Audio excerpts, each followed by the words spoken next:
Heading डाल लो sub division of intervals. Heading है sub division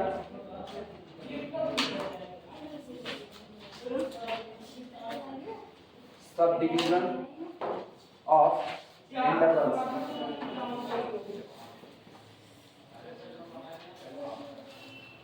sub division of intervals. जरूरत क्यों पड़ती है पहले वही जान लो। सब डिवीजन किसी इंटरवल के सब डिवीजन की जरूरत क्या पड़ती है। जैसे मान लो अपने को डेटा दिया जाए, पहला डेटा आपको 20 पर दिया जाए, अगला डेटा आपको 25 पर दिया जाए, अगला डेटा आपको 30 पर दिया जाए, अगला डेटा आपको 35 पर दिया जाए, अगला आपको 40 पर दिया जाए, इस तरीके से। तो सोचो इंटरवल ऑफ डिफरेंसिंग हमारे लिए h बराबर कितना है 5 है। ठीक, h इज इक्वल टू 5 है। अगर मुझसे इनमें से सारे लोग इधर देखो, अब आपस में बात बंद कर दो, इधर देखो खाली बस ना, बहुत दिमाग खराब है, कल से मत ऐसा कुछ करो कि तुम लोगों के ऊपर निकल जाएगा तो ये जान रहे हो ना। आज कितनी तारीख है 13 तारीख है, आज ही बैच में कर देंगे, इसलिए वो गुस्सा ना झेलो जो हमको लगी हुई है। कल से डिपार्टमेंट पे निकाल चुके हैं, तुम लोगों को निकालना बाकी है। अभी मनीष पे अभी निकाले सुबह सुबह, फिर तुम लोगों को निकल जाएगा। अब फुटकर में काम कर रहे हैं, मान करके चलो ना, तुम लोग ज्यादा छीन जाओगे, इसलिए अब बाकी आओ आप खाली लिखो बस।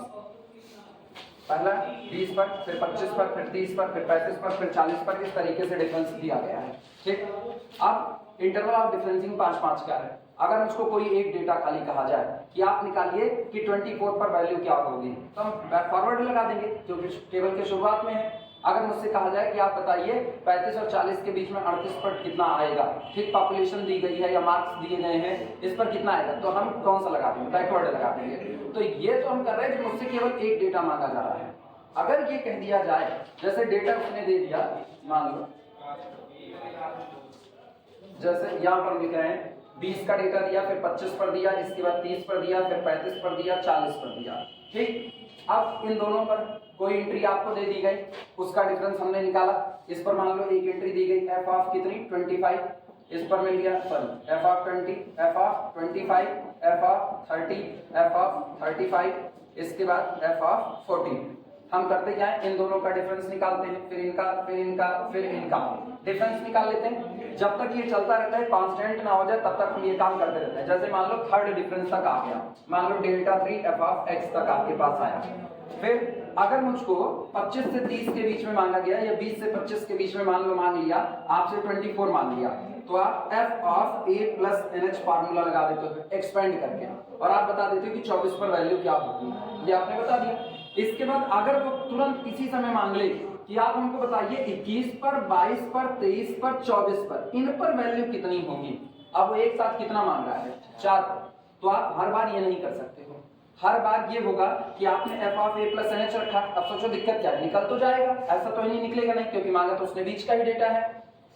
पहले आपने f of a plus NH रखा, तो इस पर आपने क्या निकाला 24 पर। ये बताओ 3 फैक्टर हैं, तो इसका मतलब पहला तो f ऑफ a आएगा, फिर दूसरा यहाँ पर जो कुछ p माइनस 1 फैक्टोरियल 2 करते हुए डेल्टा f ऑफ a रखा जाएगा, फिर डेल्टा 2 f ऑफ a रखा जाएगा, और डेल्टा 3 f ऑफ a रखा जाएगा। 1 2 3 4 फैक्टर हुए, और आगे जो कुछ है वो दशमलव में है, p minus 1, p minus 1, p minus 2, p minus 1, p minus 2, p minus 3 upon factorial 3, ये सब कुछ है। तो एक भारी कैलकुलेशन करके हम लोग f ऑफ 24 निकालते हैं, हाँ या ना। फिर हम फिर से वही काम करें और फिर उतना ही भारी कैलकुलेशन करके हम f ऑफ कितना निकालें 25, क्योंकि 24 के लिए p और 25 के लिए p दोनों अलग अलग आएंगे, हाँ या ना। अब अगर यही हमको मान लो किस पर 23 पर निकालना हो, तो 23 का p फिर से अलग आएगा। तो सोचो हर बार अगर मुझसे 4 डेटा इकट्ठे मांग लिया, तो मुझको हर बार p को कैलकुलेट करके निकालना पड़ेगा, और हर बार उतना ही ज्यादा कैलकुलेशन करना पड़ेगा जो हम एक डेटा निकालने पर करते हैं। तकलीफ हुई कि नहीं हुई? तो इसके लिए हम लोग अपने ये जो इंटरवल ऑफ डिफरेंसिंग है 5, इसका सब डिवीजन कर देते हैं, और सब डिवीजन करके 2 नए ऑपरेटर बनाते हैं, कहे वो भी जाएंगे शिफ्ट ऑपरेटर और फॉरवर्ड डिफरेंस ऑपरेटर, कहे वही जाएंगे, ठीक। लेकिन बस उनको रिप्रेजेंट करने का तरीका अलग है। जैसे जो आपका मेन इंटरवल ऑफ डिफरेंसिंग है 5 चल रहा है, उसके लिए आप कैपिटल H रिप्रेजेंट करोगे। तो जब आपने सब डिवीजन कर दिया, तो जैसे मैंने इसका सब डिवीजन किया, तो इंटरवल ऑफ डिफरेंसिंग मान लो कितना हो गया 1, तो इसको हम किससे रिप्रेजेंट करेंगे, स्मॉल h से रिप्रेजेंट करेंगे। अब जो मेरा मेन फॉरवर्ड, जो मेरा मेन डिफरेंस है, मेन डिफरेंस वाले के लिए हम शिफ्ट ऑपरेटर कैपिटल ही लगाएंगे, और इसके लिए शिफ्ट ऑपरेटर ही लगाएंगे, लेकिन उसको कैसे लिखेंगे, स्मॉल h से लिखेंगे। ठीक, इसके लिए किसके, मेन डिफरेंस के लिए जब फॉरवर्ड ऑपरेशन लगाएंगे तो उसको डेल्टा से लिखेंगे, और इसके लिए जब लिखेंगे तो उसको स्मॉल डेल्टा से लिखेंगे। आई बात है समझ में, मतलब ये ई और ये डेल्टा कुछ और नहीं है, यही दोनों हैं, बस ये दोनों मेन इंटरवल और डिफरेंस के लिए हैं, और ये दोनों पार्टीशन जो आपने कर दिया सब इंटरवल के लिए है। आई बात है समझ में, रिलेशनशिप वही रहेगी। जैसे हम जानते हैं ई और डेल्टा के बीच में रिलेशन बताओ, ई बराबर 1 प्लस डेल्टा, तो इसके भी यही रिलेशन है, e is equal to 1 plus delta, वो बदलने वाला नहीं है। हाँ, अब हम डेल्टा, इस डेल्टा और इस डेल्टा के बीच में एक रिलेशन निकालेंगे, और वो मेरा काम काफी हद तक आसान कर देगा। मतलब मुझको इतनी बड़ी कैलकुलेशन नहीं करनी पड़ेगी कि हर बार मुझको पी निकालना पड़े, हर बार मुझको एक फार्मूला बनाना पड़े और उसका कैलकुलेट करके निकालना पड़े।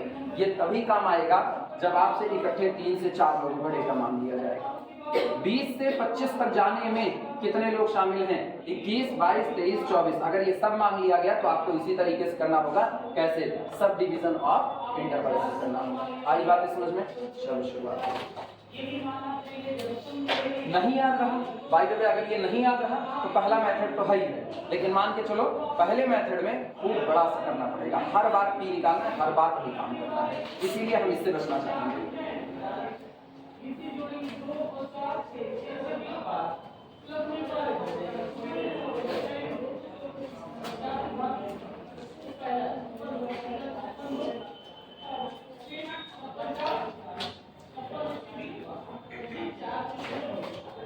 लिखने की शुरुआत करना, लिखना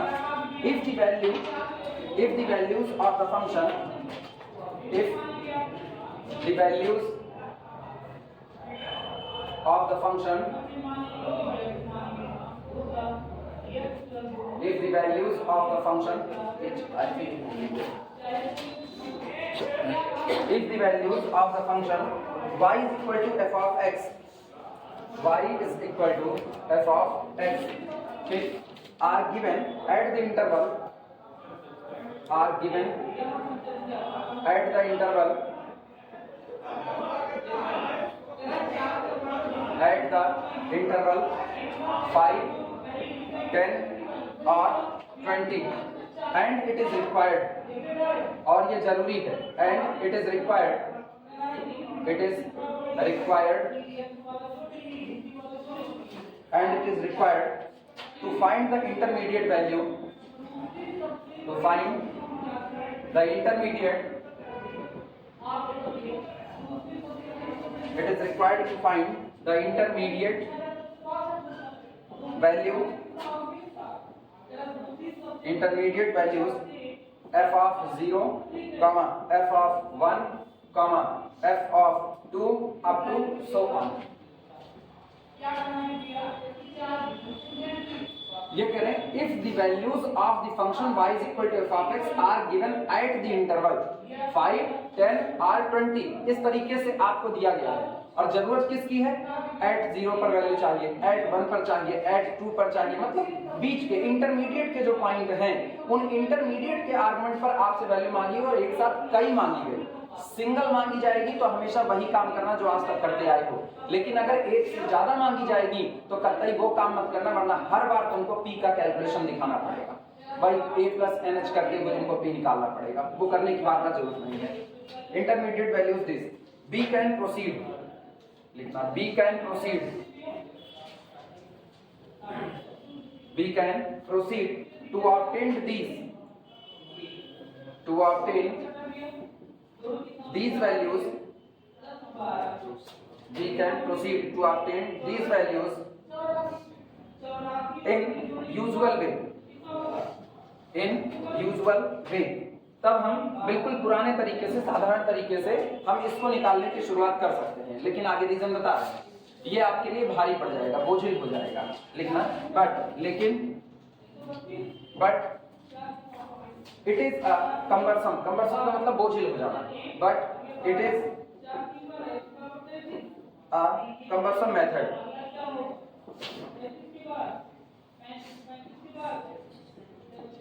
Cumbersome method. ठीक, लेकिन ये काफी बोझिल भरा तरीका हो जाएगा या कह सकते हैं बोरिंग हो जाएगा, बोझिल। मेरी जानकारी में तो यही है, बाकी तो अलग अलग जो भी इसके एंटोनिम्स एनोनिम्स वगैरह लगे हैं अंग्रेजी में, रस्म भाषा है। हो गया, फुल स्टॉप करके लिखना। A simpler method is being described below. A simpler method, a simpler method, a simpler method is being described below.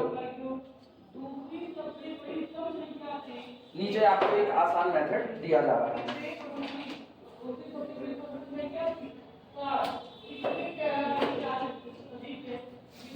हो गया वो, तो चलें नीचे शुरुआत करें फिर। जो इंटरवल ऑफ डिफरेंसिंग दिया जाएगा आपका मेन इंटरवल ऑफ डिफरेंस, उसको आप n टुकड़े में बांटिए। ठीक, n टुकड़ा मतलब जिस पर आपको डेटा मांगा जा रहा है उसे, जैसे आपको पार्टीशन करना है तो वो आपके ऊपर डिपेंड करेगा आप उसको कितने टुकड़े में बांटोगे, और मैक्सिमम टाइम में आपको न्यूमेरिकली आपको बता देगा कि उसको कितने टुकड़ों में बांटा जाए। ठीक, हम जो एंट्री हमको चाहिए उसी को देख करके पता कर लेंगे कि हम अपने दिए गए इंटरवल ऑफ डिफरेंस को कितने हिस्से में डिवाइड करें।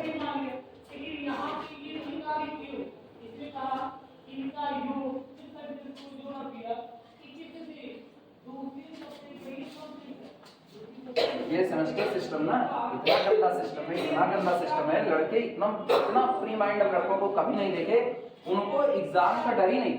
वो मिड टर्म जिसका नंबर चढ़ना है उसका डर कभी नहीं पड़ता। ये स्टूडेंट है, ये स्टूडेंट के नाम पे कलंक है रियलिटी में।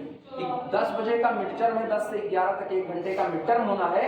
एक बंदा 11 बजने में 5 मिनट बाकी है तो आया है, 11 बजने में 5 मिनट, उसको कॉपी दिए हैं, ऊपर रोल नंबर लिखा है, छीन लिए कॉपी, नहीं लिखने दिए फिर कुछ भी। जब तुम आ ही रहे हो कायदे से तुमको बैठने नहीं देना चाहिए था, फिर भी हम कोटा पूर्ति करवा दिए, चलो बैठा भी दिए, तुमको पढ़ने में नहीं। हम दोनों काम किए कॉम्बो पैक में। डिपार्टमेंट ने कहा बैठने दो, बैठने भी दिए। मेरा मन था अब नहीं बैठने देंगे तो लिखने नहीं दिए। 11 बजे 5 मिनट बाकी हुए तो कॉपी दी हुई तो रोल नंबर पढ़ा था, हम क्या तुम जाओ, हो गया तुम्हारा, छीन लिया। और मजबूरी है करना पड़ा, क्योंकि पता है ना मेरे छीनने से उसकी सेहत पर कोई फर्क नहीं पड़ा। उसको भी पता है कि उसको नंबर मिलेगा। 12.5 नंबर 25 नंबर जितने का भी ये मिड टर्म लगाएंगे ना, उसमें से मान करके चलो 90% नंबर इनको देना है, वो देंगे। लड़के फ्री है पूरे तरीके से, पढ़ना होता है ना पढ़ना ना पढ़ो, चल रहा है इसे। जाने कौन सी भान पड़ गई है तुम्हें, और इसे तुम लोगों में कंडीशन बनी है, यही कंडीशन बनी हुई है तुम लोगों में ना। एक टेस्ट तुम लोगों को देने को होता है तो तुम लोगों का दिमाग खराब हो जाता है, एक टेस्ट देना होता है। मतलब 7 लोग केवल सबमिट किए थे, 7 लोग केवल टेस्ट कर पाए, और बाकी किसी को कुछ आया नहीं। ये गधे कहीं के, तुम लोग एक लेक्चर कंप्लीट नहीं कर पाए। अकल पे पत्थर पड़ गया तुम लोगों के। तुम लोग सोचो, पढ़ रहे हो तुम लोग 3rd ईयर, रियलिटी तुमको बता रहे ना, जो तुम्हारी कंडीशन है हम तुमको फरवरी छांट देंगे। फरवरी में हम बहुत लिमिटेड लोगों को, जिनका मेरे नजर में रिकॉर्ड अच्छा है, उन्हीं को हम रखेंगे फरवरी के बाद। और उसके बाद जब उधर पढ़ाना शुरू करेंगे ना, ये मान करके चलो जितना पेपर बचा रहेगा, जो चैप्टर बचे रहेंगे, यन्ने तक हम तुमको बैठने देंगे जहाँ मर्जी, क्योंकि तुम सुधरने वाले नहीं हो, हम सुधर लेंगे। भगवान न करे कोई इंसान पड़ जाए, तुम लोगों में पढ़ चुकी है। उंगली गिन के 7 लोग टेस्ट सबमिट किया, उंगली पे गिन करके। वो 7 लोग मनाई नहीं है, वो 7 लोग गोरू हैं, और तुम ही मनाई हो।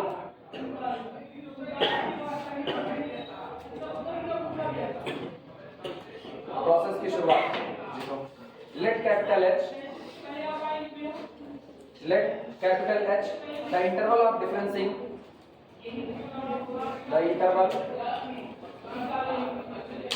the interval of differencing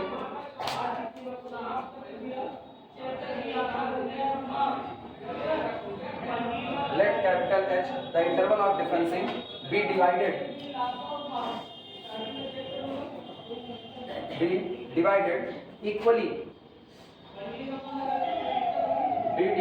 equally into n parts, into n part divided equally into n parts of width small h। अब यही ध्यान देना, जो आपको मेन डेटा दिया गया है उसमें इंटरवल ऑफ डिफरेंस को कितना दिया है, कैपिटल H, जैसे 5-5 के अंतर पर दे दिया जाए। और जब आप इक्वली डिवाइड करें तो फिर आपने एक डिफरेंस तैयार कर दिया। जैसे हम कहें कि मान लो 20 से और 25 तक डेटा दिया गया है तो 5 का डिफरेंस है। हमने इसको क्या किया, हमने इसको 5 हिस्से में डिवाइड कर दिया। तो जब 5 हिस्से में डिवाइड किया तो सोचो मेरे लिए जो नया इंटरवल बन रहा है, हमने सब डिवीजन किया है, ठीक, जो नया बन रहा है उसमें मेरे लिए h बराबर कितना हो गया, 1, क्योंकि इसको 5 हिस्से में डिवाइड किया तो पहला 20 आएगा, फिर 21 आएगा, फिर 22 आएगा, फिर 23 आएगा, फिर 24 आएगा और फिर कितना आएगा, 25। तो सबके बीच में हमने डिफरेंस कितने का रखा हुआ है, 1 का रखा हुआ है। अगर ये 10 में दिया गया है, मान लो 20 पर दिया गया, 20 के बाद 30 पर दिया गया और मैंने इसको 5 हिस्से में डिवाइड किया, तो अब सबके लिए मेरे लिए स्मॉल इनिशियल में मेरे लिए कैपिटल H बराबर कितना है, 10 है।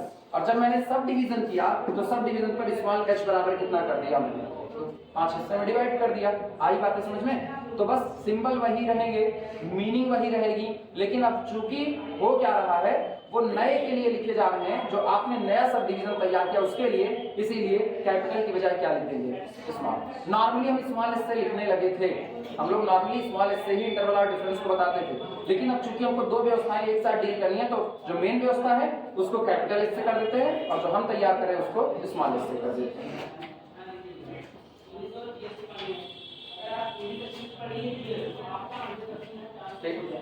विड्थ स्मॉल h, ठीक, दैट इज अर्थात, अच्छा सोचो, जब आपने विड्थ स्मॉल h रखी हुई है, दिमाग चलाना, जब आपने नए में विड्थ कितनी रखी, स्मॉल h, और आप मेन इंटरवल कैपिटल H को कई टुकड़े में डिवाइड करो, n टुकड़े में, तो इसका मतलब h plus h plus h plus h plus h कितनी बार जुड़ा होगा, n बार। तो एक्चुअल में ये कितना होगा, nh होगा। तभी तो हमने किया कि h अपॉन कितना, n, हमने मेन इंटरवल को n टुकड़े में डिवाइड किया, तो मेरा नया वाला डिफरेंस तैयार हो गया स्मॉल h। आई बातें समझ में?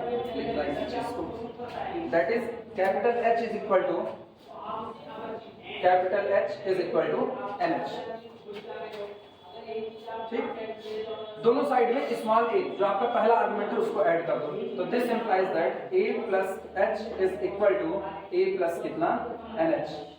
कंफ्यूज बिल्कुल मत होना, ये कतई मत सोचना कि दिमाग में ये आई ये तो a प्लस NH लास्ट वाली एंट्री है, नहीं, ये लास्ट की एंट्री नहीं है, ये मेरी नई व्यवस्था पर तैयार किया गया NH टर्म, आप कह सकते हो इसको, नई व्यवस्था पर, ठीक। तो a plus h is equal to a plus small h, ठीक।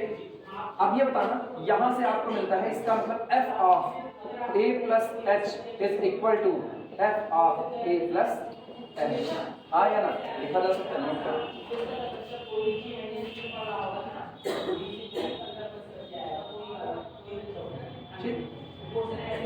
अब शिफ्ट ऑपरेटर और डिफरेंस ऑपरेटर मान लेते हैं दोनों व्यवस्थाओं पर, ठीक।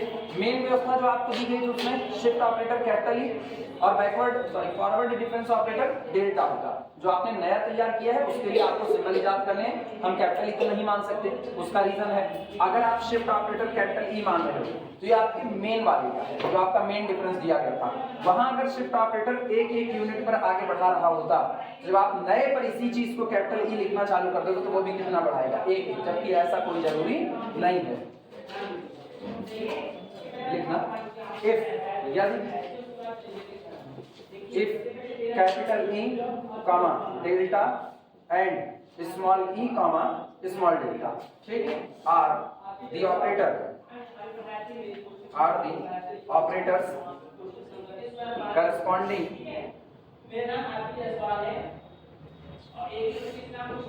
corresponding to interval of differencing, corresponding to interval of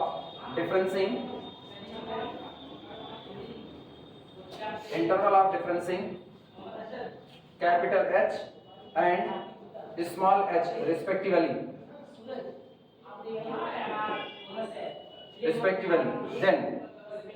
then चलो भैया शुरुआत करते हैं, ध्यान देना, सबसे पहले यहां से शुरुआत करते हैं। लिखा गया है f of a plus h, ये कौन है, इंटरवल और डिफरेंस है, इसका मतलब शिफ्ट ऑपरेटर काम किया होगा, और इंटरवल और डिफरेंस के आगे कितना लिखा गया है, 1, तो शिफ्ट ऑपरेटर कितनी बार काम किया होगा, एक बार, तो this can be written as e into E operated on F of A, हाँ या ना। और ई और डेल्टा के बीच का रिलेशन मुझको पता है कितना होता है, 1 प्लस डेल्टा और ऑपरेटेड ऑन एफ ऑफ कितना ए लिखा जा सकता है। फिर सुनना, अच्छा पहले इतना लिखो, तो इतना लिखो।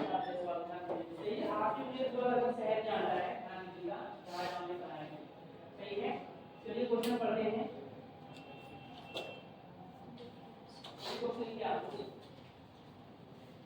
एक क्वेश्चन लिख रहा है, आंसर सुनना मेरी बात बस। जिससे क्वेश्चन जो लिखवा रहे हैं वैसे नहीं कोई क्वेश्चन आ जाए, जिसका हम डिफिनेशन दे रहे हो आज क्वेश्चन जाना चाहिए। ध्यान दीजिए क्वेश्चन। भारत फिजिक्स कितने बजे छूटते हो यहाँ पे अप्रॉक्सिमेट? फिजिक्स कितने बजे छूटते हो? 10 मिनट बाकी है। 10-15 मिनट बाकी है ना, मतलब टाइम लगेगा तुम लोगों के पास। हम छोड़ेंगे, एकदम मूड बना चुके हैं पूरी तरीके से, हम रुकेंगे भैया। अब तक हम यही सोच रहे थे थर्ड ईयर पार करा दे, लेकिन बिल्कुल नहीं। थर्ड ईयर पार कराने थर्ड ईयर ही छोड़ना।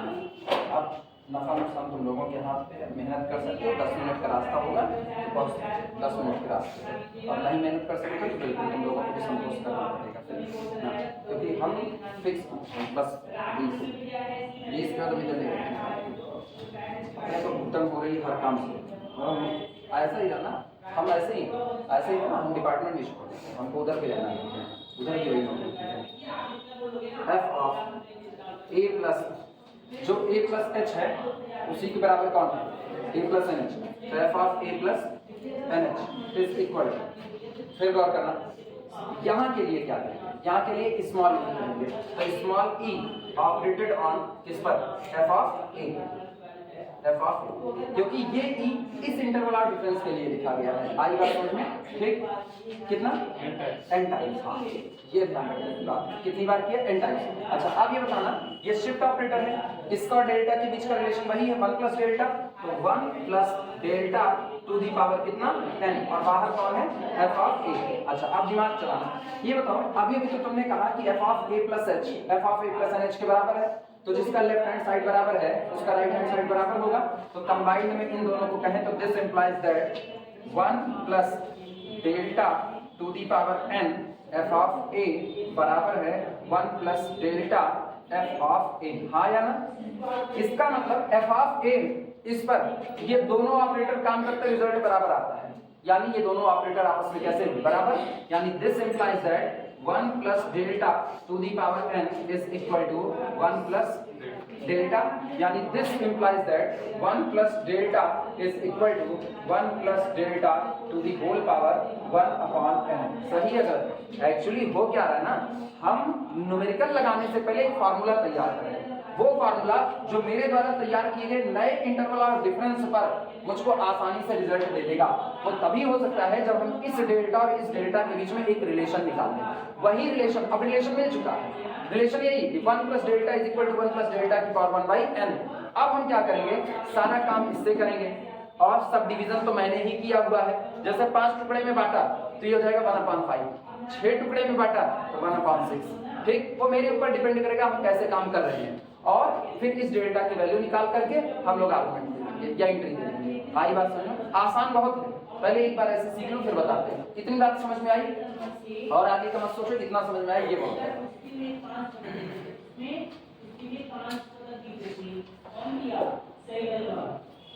तुमको वोगल्स में कहाँ दिक्कत आ रही है, पूछो कहाँ दिक्कत आ रही है वोगल्स में? लूपिंग में दिक्कत आ रही है, लूप खींचने में, पेनाल्टी, उल्लू। पहले मेरी बात सुनो, तुम पेनाल्टी कैलकुलेट करने में तकलीफ आ रही है, लूप खींचने में तकलीफ आ रही है? पेनाल्टी में दिक्कत आ रही है, पेनाल्टी में कहाँ कंफ्यूज हो रही है? कौन सा? हाँ तीसरा नहीं लग रहा है ना, तीसरा में जो मैंने लगाया है हाँ उसमें जो m प्लस n माइनस 1 होता है हाँ वो सेटिस्फाई नहीं होता। बस ठीक है। हाँ तो सुनो, m plus n minus 1 satisfied नहीं हो रहा ना, वो आगे का केस हो जाएगा, इसीलिए उसको दिए ही, ठीक, जिससे एक अभी तक मैंने जितने कराए सब में m plus n minus 1 allocation आया है, वो उसको दिए हुए थे, तुमको जितना एलोकेशन आ रहा है उतना रख दो, ठीक, जितना आ रहा है उतना रख दो, वो डिजेनरेसी है। अगर आपको एग्जैक्ट उतनी संख्या नहीं मिल रही है तो इसका मतलब आपका सॉल्यूशन फीजिबल नहीं रहा, और जब आपका सॉल्यूशन फीजिबल नहीं रहा तो आगे केस होगा कि आपको तब पर भी सॉल्यूशन निकालना पड़ेगा। ये मान करके चलो, अगर आपको m plus n minus 1 allocation नहीं मिल रहा है तो नहीं मिलेगा, आखिरी तक नहीं मिलेगा, उसको रिमूव करने का कोई तरीका नहीं है। हाँ फिर भी हम अपने सॉल्यूशन को बेस्ट मतलब सबसे बदतर कंडीशन में भी बेहतर रिजल्ट चाहेंगे, तो उसमें नहीं सेटिस्फाई किया तो कोई बात नहीं, ठीक चलेगा। वही एक दिक्कत है, हाँ तो वो कुछ दिक्कत नहीं है, उसका इशू ही नहीं है कोई भी। वो तो हम शुरुआत में जब शुरुआत के तभी कह थे कि बाद में भी ऐसा होगा जब m प्लस n माइनस 1 नहीं मिलेगा, उसी के लिए तो लूपिंग आएगा। और कहीं दिक्कत है पेनाल्टी कैलकुलेट करने में? और कहीं नहीं, बस वही उतनी दिक्कत है। हाँ तो वो कोई दिक्कत नहीं है, तब तुम लोग एकदम ऐसी जगह पर आकर के रुको ना जिसके बाद अगली कहानी शुरू होगी वहीं से। तुमने लगाई थी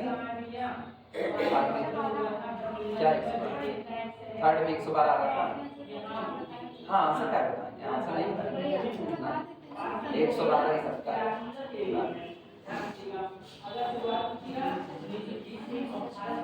इसके आंसर है तुरंत नहीं बताया जाता, बात नहीं बताएंगे। ये हो गया, अब मिटाया जाए इसको, लिख लो।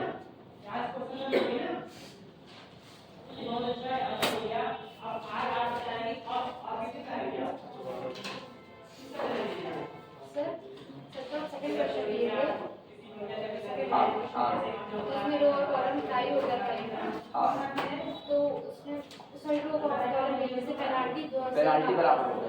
हाँ तो उसमें होता है कि जहाँ मैक्सिमम एलोकेशन है हाँ। वहाँ पे करिए। हाँ। तो जैसे कि वैसे ही किए, लेकिन एक और तरीके से किए, जैसे जहाँ मैक्सिमम सप्लाई एग्जॉस्ट हो जाएगी हाँ। वहाँ पे एलोकेट कर दिए। जब उससे किया है तो आंसर जैसे और कम आ रहा है, और कम आ रहा था ना, एक्सेप्टेबल आंसर। 297। आज एक बात जान लो, पूरी एलपीपी में कोई भी रूल फुटा नहीं रहा, पूरी एलपीपी में कोई भी रूल फुटा नहीं रहा। उनके नियम कई बार हम खुद ही तोड़े हुए हैं।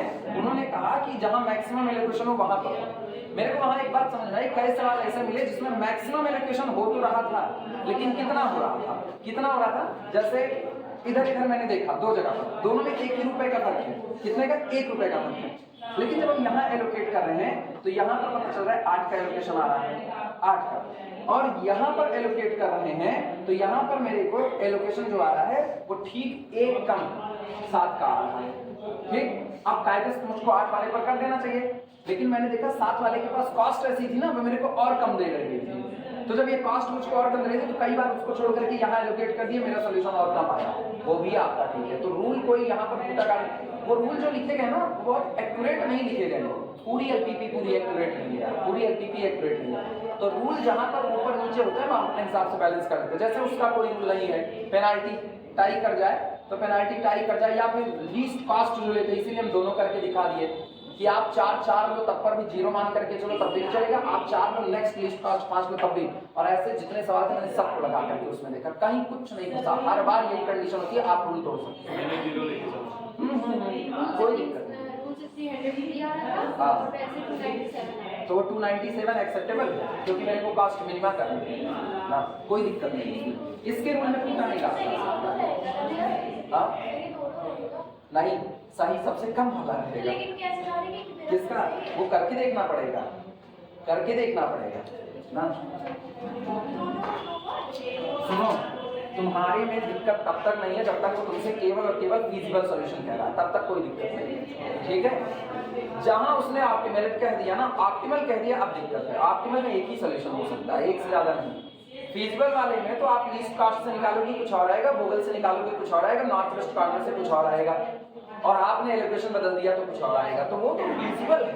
फीजिबल का मतलब m + n - 1 बस इतना ही चाहिए। अब इसका मतलब नहीं जहां मर्जी में कुछ भर दो, ऐसा नहीं, भरो नियम से, नियम बगल में बताते हैं, इससे कोई फर्क नहीं पड़ता है कि इनका आंसर का क्या हाल हो रहा है, ठीक है। तो उसकी दिक्कत नहीं है, लेकिन ऑप्टिमम में एक ही आंसर चाहिए, वहां 2 आंसर नहीं होने चाहिए। तो वो तय मान करके चलो, उसका कोई खास नियम नहीं है।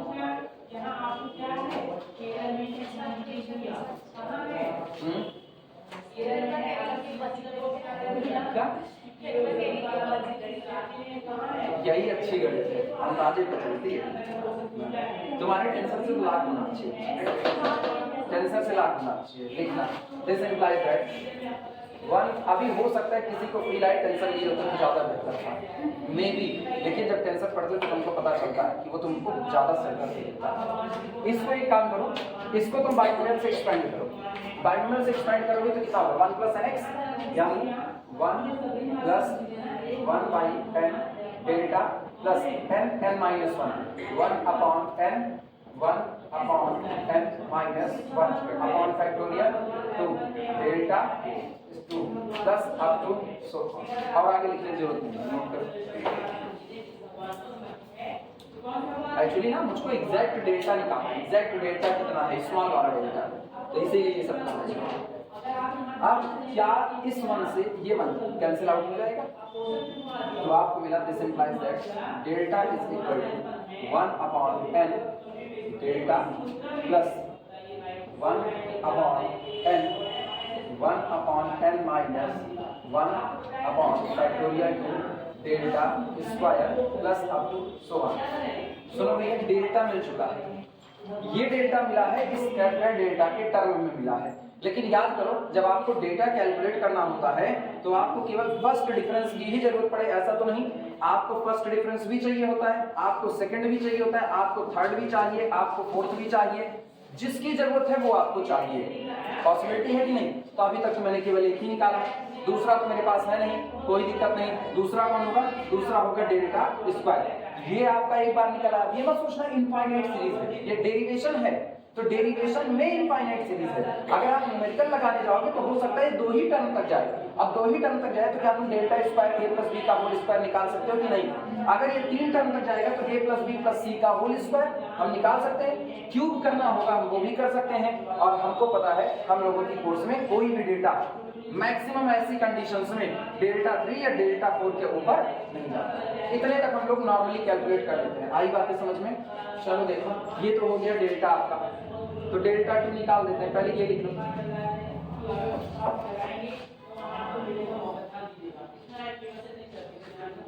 बाकी हम ईटीसी कर लेंगे। डेल्टा 2 निकालेंगे, बाकी ईटीसी कर लेंगे। और डेल्टा 2 भी बहुत प्रॉपर नहीं निकाले क्योंकि इनफाइनाइट सीरीज है, अपने को कोई इससे फर्क नहीं है। ठीक, तो डेल्टा 2 बराबर this implies that delta 2 is equal to 1 upon n delta plus 1 upon n minus 1 upon factorial 2 delta 2 plus up to so on पूरे का कितना होल स्क्वायर। ये बताओ a plus b plus c plus d plus e so on whole square. तो पहले तो एक बार सबका स्क्वायर होगा, a square plus b square plus c square plus d square सबका होगा। बस मेरे दिमाग में वही पता चल रहा है, तो मेरे को यही दोनों दिख रहे हैं, बाकी क्या है उससे कोई फर्क नहीं। a स्क्वायर का मतलब delta 2 is equal to 1 upon n square delta a square plus b square. ठीक, अच्छा, ये जब प्लस b स्क्वायर करोगे 2 दूनी 4 बनेगा। इधर इधर सारे लोग देखो, सीक्वेंस 2 टर्म है, ये डेल्टा 2 है, फिर आप इसका स्क्वायर करोगे a square plus b square, तो 2 दूनी 4 हो जाएगा, लेकिन उसके पहले 3 आ सकता है, वो आपको मिलेगा 2ab। आगे का ख्याल मत करो, इनफाइनाइट सीरीज है, बाद में देखेंगे क्या होगा। 2ab तो प्लस जब आप 2a इंटू b करोगे तो 2 से 2 कैंसिल आउट हो जाएगा, तो ये होगा 1 अपॉन n स्क्वायर। ठीक, और फिर ब्रैकेट में 1 upon n minus 1 2ab this into this delta 3। अब सोचो डेल्टा 2 डेल्टा 3 और जब इसका स्क्वायर करो डेल्टा की 4 मिलेगा कि नहीं? आप बस डॉट डॉट छोड़ देना इसी पर। ईटीसी ऐसे ही हम और भी निकाल सकते हैं। ईटीसी समझ में आई बातें? जनरल वे में काम कर रहे हैं पूरी तरीके से। यहाँ पर ऐसा कोई नहीं कि हम पूरा कंप्लीटली सॉल्व करें पूरी इनफाइनाइट सीरीज का, तो आप इसको नहीं कर सकते हो। यहाँ पर एक रास्ता होता है कि आपको डेल्टा ऐसे निकालना है। एक बार आपको डेल्टा मिल गया तो आप डेल्टा स्क्वायर निकाल लोगे, डेल्टा 2 डेल्टा 3 डेल्टा 4 ऐसे निकालेंगे। अब न्यूमेरिकल उठाएंगे इसका, तब उसमें ज्यादा क्लियर होगा।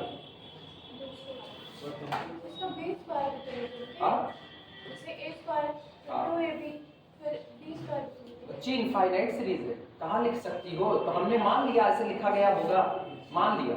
जब ये फाइनाइट हो जाएगा तभी निकालेंगे, इनफाइनाइट पे थोड़ी ना निकालेंगे। दादा ये थोड़ा कहीं ऐसा ये ला देना।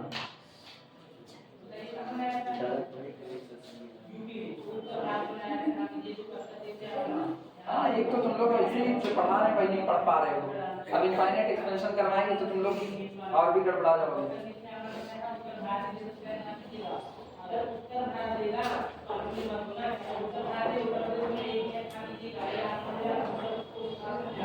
माहौल में एक जगह कुछ नहीं लिखना therefore देखो बोले लैंग्वेज अगर ये हो गया हो तो हो गया लिखना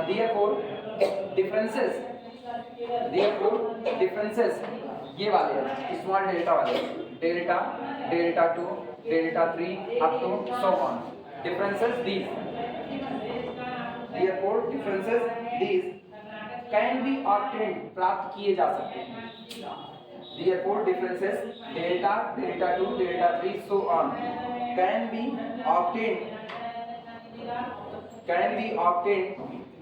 in terms of आपकी ये वाला delta delta delta 2 delta 3 up to so on. इसलिए हम जो नया इंटरवल ऑफ डिफरेंसिंग बना रहे हैं उसका फॉरवर्ड डिफरेंस हम पुराने वाले मेन फॉरवर्ड डिफरेंस के टर्म में फाइंड आउट कर सकते हैं। ठीक लिखा गया therefore delta delta 2 so on can be obtained in the term of delta delta 2 so on and the required intermediate values and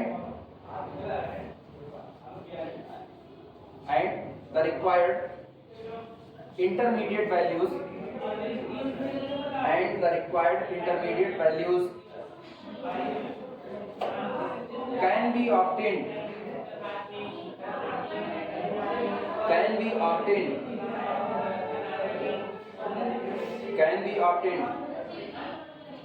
by completing the table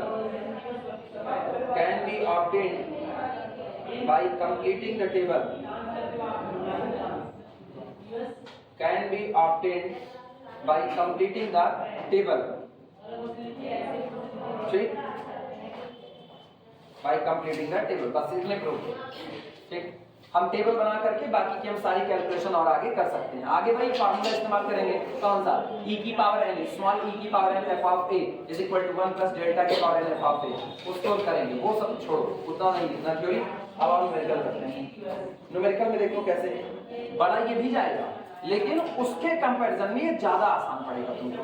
ऐसा नहीं कि बहुत छोटा होने 4 डेटा मांग रहा है, एक डेटा मांगता तो हम 3 लाइन में निकाल देते। आप 4 डेटा मांगोगे तो 3 3 6 3 9 3 4 12 लाइन तो जाएगी आपकी। इस तरीके का हाल है।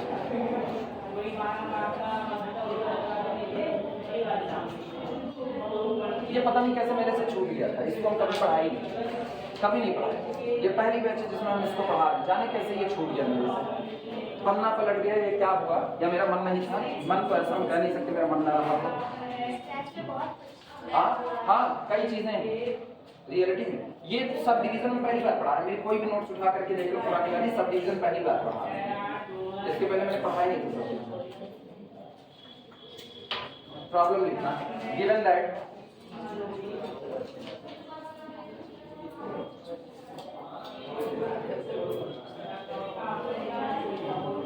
गिवन दैट आर्गुमेंट और एंट्री आपको दे रहा है। आर्गुमेंट है यहाँ पर u दे रहे हैं आर्गुमेंट में और ux आपको एंट्री भाई x f ऑफ x ठीक है। 20 पर आपको एंट्री दी जा रही है 1.3010। इसके बाद 25 पर आपको एंट्री दी जा रही है 1.3979। फिर 30 पर आपको एंट्री दे रहे हैं 1.4771। इसके बाद 35 पर आपको एंट्री दी जा रही है 1.5441।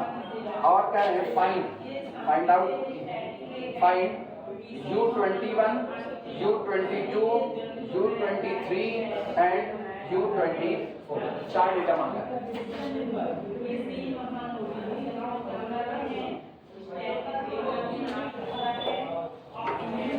20 से 25 तक 5 के डिफरेंस पर है ठीक।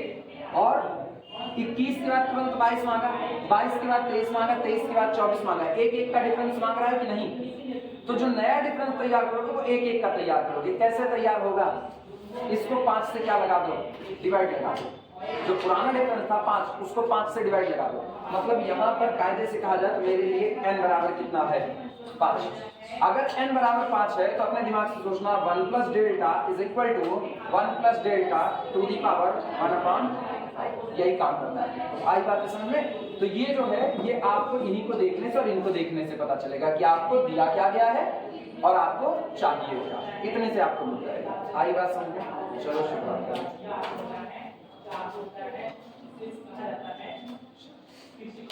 सॉल्यूशन लिखना, here n is equal to 5, solution, here n is equal to 5, so this implies that 1 plus delta is equal to 1 plus delta to the power 1 upon n, that is अर्थात 1 plus delta is equal to 1 plus delta to the power 1 upon 5, ये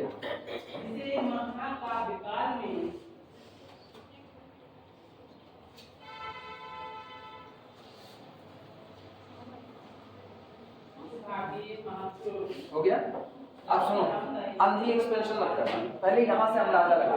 इतनी बार काम किए हो कि अगर 4 data दिया गया है तो ये तो दिमाग खुद ही काम करेगा। 4 डेटा दिया है तो थर्ड डिफरेंस जा करके रुक जाएगा, हाँ या ना?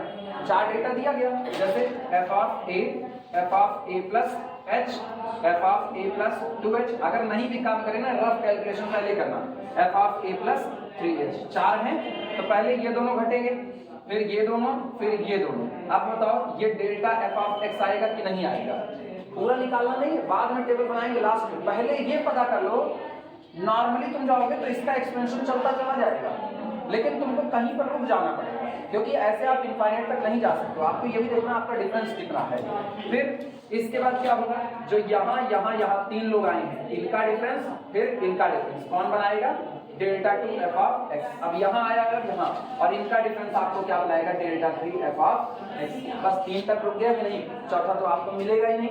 तो इसका एक्सपेंशन करो, और एक्सपेंशन करने में खाली डेल्टा की पावर 3 तक जाओ, केवल कहाँ तक? डेल्टा 3 तक जाना है। आई बात समझ में? चलो शुरुआत करते हैं।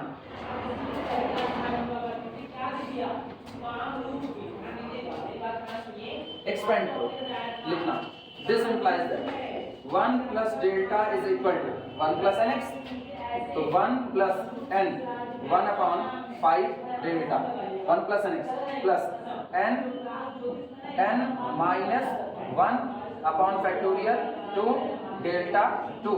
अब फिर कितना? Plus n minus 1 n minus 2 upon factorial 3 delta 3। बस इतने तक की जाएगा। नोट कर लो।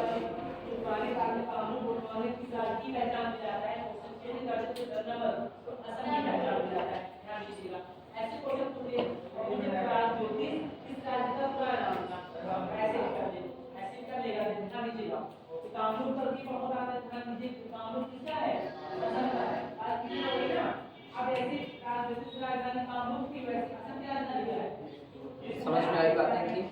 ये बताओ क्या 1 1 कट जाएगा? ये 1 से 1 कट गया, तो this implies that 1 plus delta is equal to, ध्यान देना, 1 प्लस डेल्टा 1/5 की value, delta is equal to 1/5 की वैल्यू कितनी होती है? 0.04, 0.04,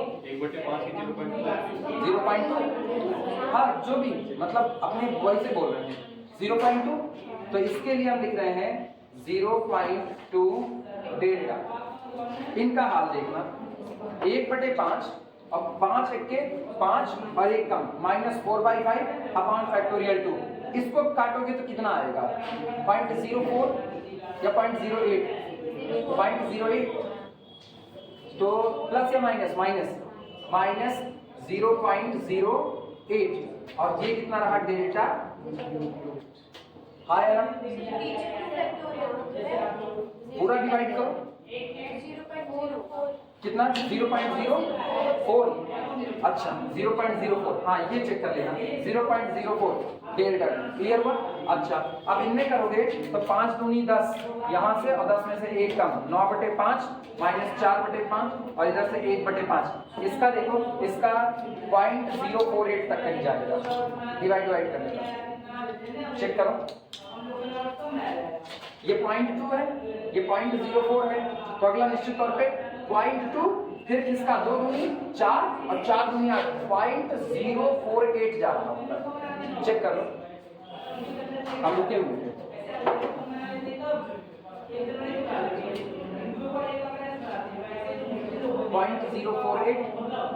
मोरन से स्टार्ट होगा, मोरन जानते हो ना? हम अंदाजे लगा रहे हैं, बस कंफर्म नहीं है कुछ। क्वेश्चन ऐसे आया होता नहीं, हमारी जो प्रक्रिया है सबके धर्म की मॉडल नॉलेज में ध्यान दीजिएगा। तो हम अपने एक कर बनाएंगे, 0.048 ये कितना है? 0 नहीं, ये दूसरा वाला सही है कि गलत है? दूसरा वाला ये सही है। इसके बाद वाला कितना हो रहा है? प्लस या माइनस? प्लस 0.048 डेल्टा 3 कैलकुलेट करके देख लिया जाए। नहीं, मेरे को अंदाजे में कंफ्यूजन होती है। पहला पक्का सही है तो 8 आएगा सर। कौन सा? ये वाला 0.08 पक्का है ना? बदल देना।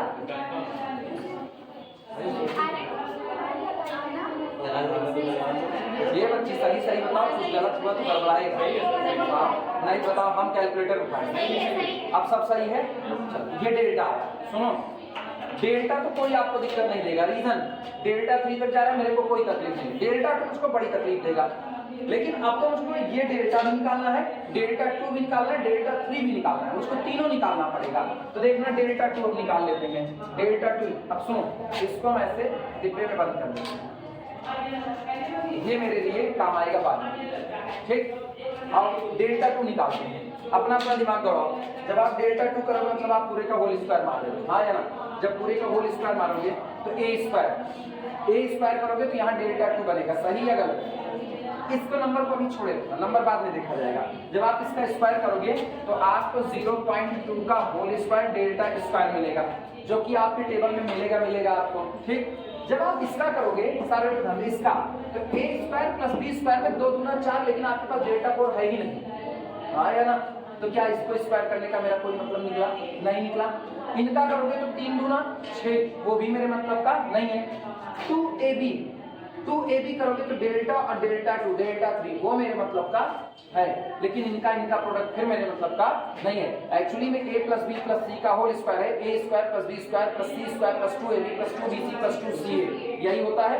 उसमें मेरे काम के केवल 2 लोग आ रहे हैं बस, इसका स्क्वायर और इनका प्रोडक्ट, और मेरे काम का कुछ नहीं आ रहा। सहमत हो इस बात से कि नहीं सहमत हो? तो हम इसका स्क्वायर करते हैं। 0.2 का स्क्वायर तो ये हुआ 0.04 डेल्टा स्क्वायर, हाँ या ना? और इसका स्क्वायर मेरे काम का है, इसका मेरे काम का नहीं है। 2ab ये माइनस आएगी तो माइनस 0.032 आएगा सर। अरे 8 में होगा सर, 8 में होगा। हाँ, ये इतना ना 16 नहीं बनते, ये भी किया है। और फिर डेल्टा इंटू डेल्टा 2 तो कितना हो गया? डेल्टा 3। नोट करो हम। रुक जाओ बच्चे, हम चेक कर रहे हैं, तो हम चेक कर ले रहे हैं, नहीं सब गड़बड़ आएगा। ये भरोसा नहीं कर सकते, रुक जाओ, हम भरोसा नहीं कर सकते। अब हम ही चेक कर लेंगे ना। सब सही है सर। 0.2 into 0.08 into 2 0.032। डेटा में गड़बड़ी हुई तो फिर गया काम से। डेटा ना गड़बड़ाना बस मेरा खाली, बस और सब सही है।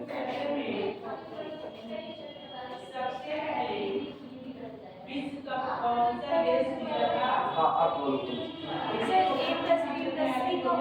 हाँ, a square plus b square plus c square plus 2ab plus 2bc plus 2ca।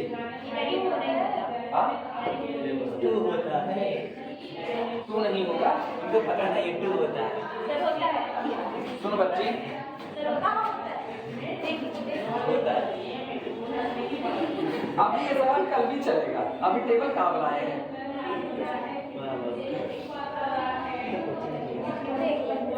सही बहुत रद्दी गणित होती है, जिसमें ऐसा कैलकुलेशन में बहुत रद्दी होती है। बाइट करके एक डेटा मिलाओ इसका, 0 0 है कि नहीं है, नहीं है। चलो डेल्टा हो गया, डेल्टा 2 हो गया, मेरे को डेल्टा 3 और चाहिए बस, और नहीं चाहिए। डेल्टा 3 सुनो, ध्यान देना सारे लोग, ध्यान दो। डेल्टा 3 अपने दिमाग के आधार पे सीधे लिखेंगे, आप तक बिना दिमाग के काम कर रहे हैं। जब इसका होल क्यूब करोगे तो A B C मेरे भैया इनमें से अब किसी की भी पावर बढ़ेगी मेरे काम का नहीं रह जाएगा, केवल एक मेरे काम करेगा। 2 दूनी 4 दूनी 8 0.08 कितना 0.008 और यहाँ से डेल्टा 3 आया ना, तो ये हो गया दिस इज इक्वल टू 0.008 और यहाँ से डेल्टा 3। ये 3 मेरे काम है, बस और मेरे काम का कुछ नहीं बचेगा। ठीक, नोट कर दो। किसमें डेल्टा का डेल्टा स्क्वायर मल्टीप्लाई कर दीजिए। डेल्टा का डेल्टा स्क्वायर मल्टीप्लाई किसमें, इसमें इसमें कुछ फायदा मिलेगा? वही आएगा, डेल्टा टी भी आएगा। अच्छा आज आप समझे, तुम करें इसका इसमें मल्टीप्लाई कर रहे हैं ना, मल्टीप्लाई करने में टाइम लगेगा, तो हम ऐसे ही सोच लिए कि अब जब आप करोगे तो a plus b plus c का होल क्यूब मारोगे, होल क्यूब मारोगे a cube plus b cube plus c cube, अब फिर वही ड्रामा चलेगा पावर बढ़ाने का, तो मुझको तो खाली 3 पावर वाला पहला टर्म मिलेगा, तो बस यहीं से काम बनेगा। इन दोनों में 3 है 2 है, इनकी पावर तुरंत जंप कर जाए, ये 3 का 9 भागेगा, अब ये 3 दूना 6 भागेगा, अब जहां प्रोडक्ट लगेगा वो और ज्यादा भागेगी, तो मेरे लिए केवल पहला वाला हिस्सा काम का। क्लियर हुआ कि नहीं? तो 2 दूनी 4 दूनी 8 0.008 और डेल्टा 3 इतना हो गया। अब मेरा अगला काम होगा डिफरेंस टेबल बना करके बात करना। ठीक, इतने पर इसको फिलहाल कुछ और नहीं टच करेंगे। कल डिफरेंस टेबल बनाएंगे, इतनी बात समझ में आई सबको? कल डिफरेंस टेबल बनाएंगे, कल दिखाते हैं कि ये ढेर सारे डेटा कैसे निकाले जाते हैं। क्योंकि जब कुछ भी उठाएंगे ना तो टाइम अपने पास बचेगा नहीं। कितना बच रहा है? 59 मिनट बाकी है। हाँ